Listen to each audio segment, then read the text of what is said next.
today students yours welcome on my channel active classes for science and maths. आज आपका हमारे channel active classes for science and maths में बहुत बहुत स्वागत है। आज आप एक न्यू टॉपिक के बारे में जानेंगे। आपने पहले भी सुना होगा और पढ़ते भी होंगे कि साइंस तो आपने जान लिया, लेकिन साइंस कहाँ से लिया गया है, इसके फादर कौन है, इसको कैसे डिवाइड किया गया है, इस वर्ल्ड को किसने दिया है, इसको कितने ब्रांच में डिवाइड किया गया है। आज इन सब के बारे में हम बहुत ही आसानी से और बहुत ही अच्छे ढंग से समझेंगे। तो आप यहाँ पर देखिए, जो साइंस वर्ल्ड है, the world science is derived from the Latin world scientia, it means knowledge. जो वर्ल्ड साइंस है उसको हम लैटिन वर्ल्ड साइंटिया से लिए हैं, जिसका मतलब होता है नॉलेज। तो आप ये जान लीजिए कि साइंस वर्ल्ड साइंटिया से लिया गया है और इसका मतलब होता है ज्ञान, इसका मीनिंग होता है ज्ञान। The study of the knowledge about the physical world and the natural laws.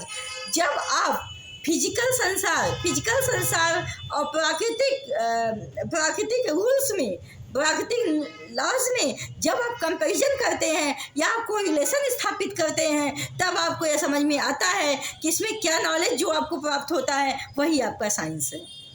Third point पे आइए, the systematic well organised well managed knowledge is known as science.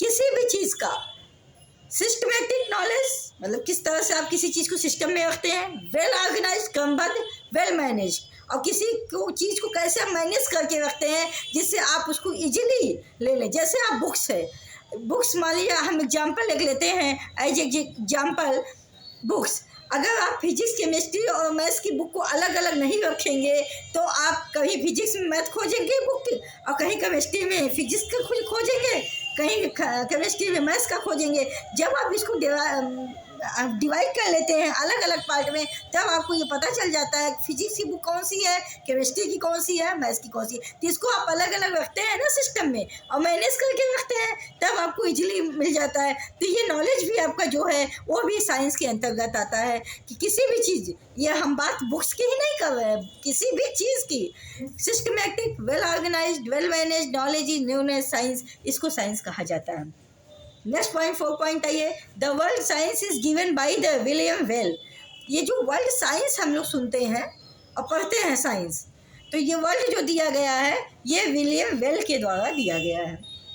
अब आप आइए नेक्स्ट पॉइंट, 5th पॉइंट, इसमें यह है कि जो फादर ऑफ साइंस है, हम केमिस्ट्री की बात, फिजिक्स की बात और मैथ की बात नहीं करते या बायो की बात नहीं करते, लेकिन टोटल साइंस को, मॉडर्न साइंस को जो फादर हैं वो गैलीलियो गैलीली हैं।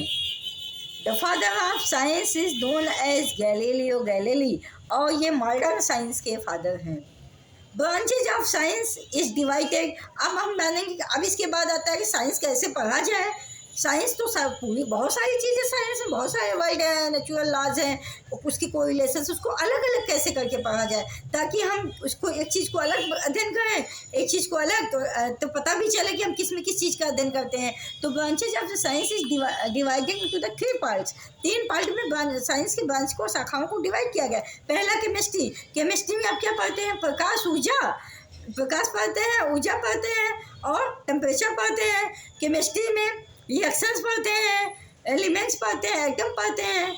और बायोलॉजी में जितने जीव हैं, जीवित जंतु जितने भी हैं, चाहे वो सूक्ष्म जीव हो, चाहे वो माइनर हो, चाहे मेजर हो, सबका स्टडी हम बायोलॉजी में करते हैं। तो जीवित चीज़ों का अध्ययन जो हम बायोलॉजी में करते हैं, प्रकाश ऊर्जा उसमें क्या संबंध है, फिजिक्स में करते हैं। और इसमें एटम क्या है, इलेक्ट्रॉन क्या है, प्रोटॉन क्या है, न्यूट्रॉन क्या है, और इसके बाद कि ये कहाँ रहते हैं, कैसे होते हैं, कैसे एटम बनता है, कैसे फार्मूलाज बनते हैं, क्या एलिमेंट होता है, इसका अध्ययन हम केमिस्ट्री में करते हैं। तो फ्रेंड्स, आपको ये क्लास हमारी कैसी लगी, आप इसको बताइएगा और इसको शेयर और सब्सक्राइब लाइक ज़रूर कीजिएगा अगर आपको ये वीडियो हमारी पसंद आती है। Thank you, bye bye, good evening.